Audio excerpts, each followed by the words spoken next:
এইখন এখন পিয়ৰ মাছৰাজৰ চাদৰ বিৰাটেই ধুনীয়া হয়, গোটেই গাতে আছে তৰা বুটা। আৰু মেখেলাখন দেখুৱাই আছোঁ। এইখন হ'ব মেখেলাখন, এইখন থাকিল চাদৰখন, এইখন হ'ব ইয়াৰ মেখেলা। বিৰাটেই ধুনীয়া হয়, আহল বহল। এয়া আৰু গোটেই চাদৰখনতে এনেকুৱাকৈ বুটা থাকিব।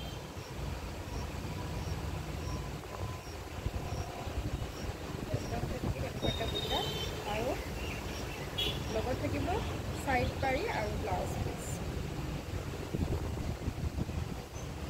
এইটো থাকিব ছাইড পাৰি আৰু ইয়াতে লগতে ব্লাউজ পিচটো লাগি আছে। চাবলগীয়া হয় কাপোৰযোৰ, ভাল লাগিলে স্ক্ৰীনশ্বট ল'ব। 1780 টকাত ল'ব পাৰিব। ইয়াৰে শ্বিপিংটো এক্সট্ৰা হ'ব, যিহেতু ইয়াতে ব্লাউজ পিচো আছে, গতিকে প্ৰাইচটো ইয়াৰ বাঢ়ি যাব। শ্বিপিংটো এক্সট্ৰা হ'ব 1780 প্লাছ 90।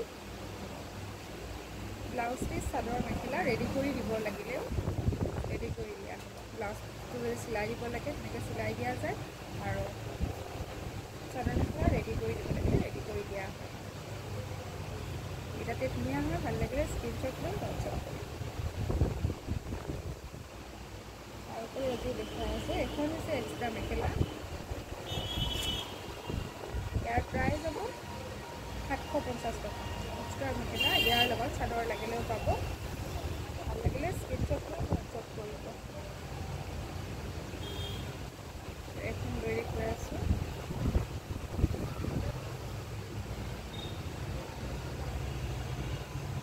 খুব ধুনীয়া যোৰা এইটো।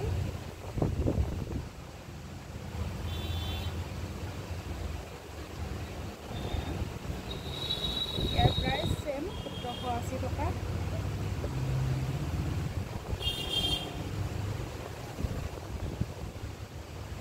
এইখন হ'ব ইয়াৰ মেখেলা।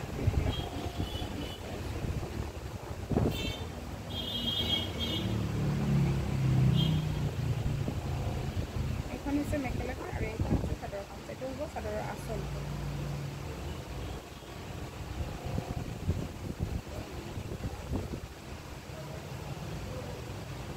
ভাল লাগিলে স্ক্ৰীনশ্বট ল'ব আৰু হোৱাটছআপ কৰিব। এইটো খুব ধুনীয়া যোৰা হয়, কিন্তু এইটো মাছৰাজত